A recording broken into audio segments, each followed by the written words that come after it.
बिस्मिल्लाहिर्रहमानिर्रहीम। मुहतरम नाजरीन, Eden garden times अस्सलाम वालेकुम रहमतुल्लाहि व बरकातहू। आपको ईडन गार्डन टाइम्स के इलेक्शन सेल में खुशामदीद कहते हैं। जैसे कि आप जानते हैं कि 2024 के इलेक्शन की आमद है और हमने आपके लिए कौमी और सूबाई असम्बली के मुख्तलिफ हल्कों से साबका इंतखाबात की वीडियोज़ बनाने का अमल शुरू कर रखा है। आज इस सिलसिले की 93 वीडियो है, 93 नंबर वीडियो है, 93 नंबर 93। और आज हमारा कौमी हल्का है NA 93 चिन्योट 1। रिस्पेक्टेड व्यूअर्स, आज की हमारी वीडियो सूबा पंजाब के एक ऐसे शहर के बारे में है जहां का लकड़ी का फर्नीचर ना सिर्फ पाकिस्तान बल्कि पूरी दुनिया में अपनी पहचान रखता है। जी हां, आप ठीक समझे, आज की वीडियो ज़िला चिन्योट के हवाले से है। इसके नाम की कई वजह तस्मिया बताई जाती हैं, लेकिन एक ये भी है कि ये शहर चांद की ओट से दरियाफ्त हुआ, लिहाजा इसका नाम बगड़ते बगड़ते चांद की ओट से चिन्योट हो गया। बहरहाल इस ज़िला का क़याम 2009 में अमल में आया। इससे पहले ये ज़िला जंग की एक तहसील था। ज़िला चिन्योट फैसलाबाद डिवीज़न का हिस्सा है। इस डिवीज़न में फैसलाबाद, जंग, टोबा टेक सिंह और ज़िला चिन्योट शामिल हैं।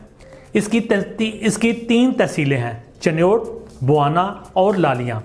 ज़िला चिन्योट के मगरब में ज़िला सरगोदा, शमाल में हाफजाबाद, मशरक़ में फैसलाबाद, जनूब में ज़िला जंग और इंतहाई जनूब मशरक़ में ज़िला टोबा टेक सिंह वाक़या है। तो रिस्पेक्टेड व्यूअर्स, आज का हमारा हल्का है NA 93 Chiniot 1।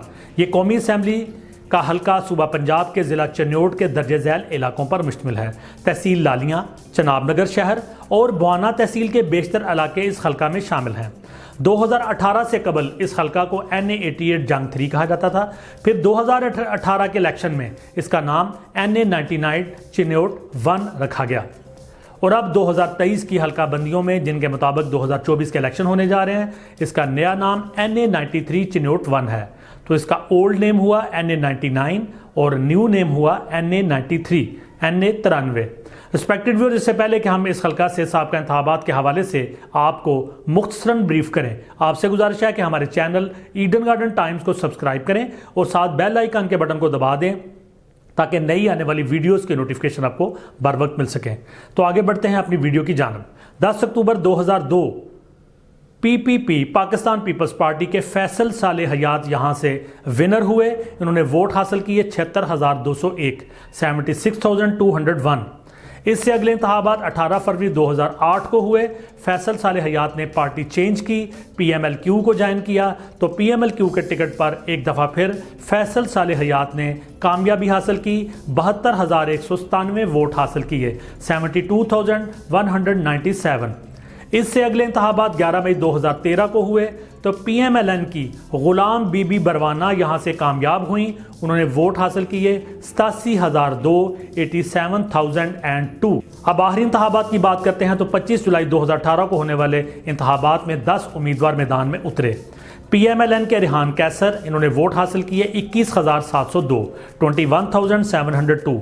Pakistan peoples party के सैयद असद हयात, इन्होंने वोट हासिल किए 22,324, 22,324। आज़ाद उम्मीदवार गुलाम अब्बास, इन्होंने वोट हासिल किए 64,307, 64,307। ये रनर अप रहे। और जीतने वाले उम्मीदवार PTI के गुलाम मोहम्मद लाली, इनका ताल्लुक PTI से, इन्होंने सीट को विन किया और वोट हासिल किए 81,330, 81,330। इस तरह से 2018 के इंतखाबात में PTI के कैंडिडेट गुलाम मोहम्मद लाली कामयाब ठहरे।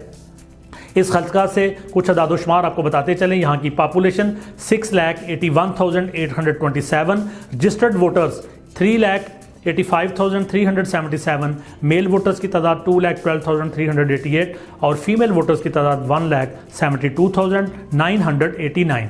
वोट डालने की शरह यहाँ पे रही 55.56, यानी टर्नआउट रहा 55.56 और मेजॉरिटी हासिल की। गुलाम मोहम्मद लाली ने तलक इनका PTI से 17,023 वोट की मेजॉरिटी, 17,023 वोट्स।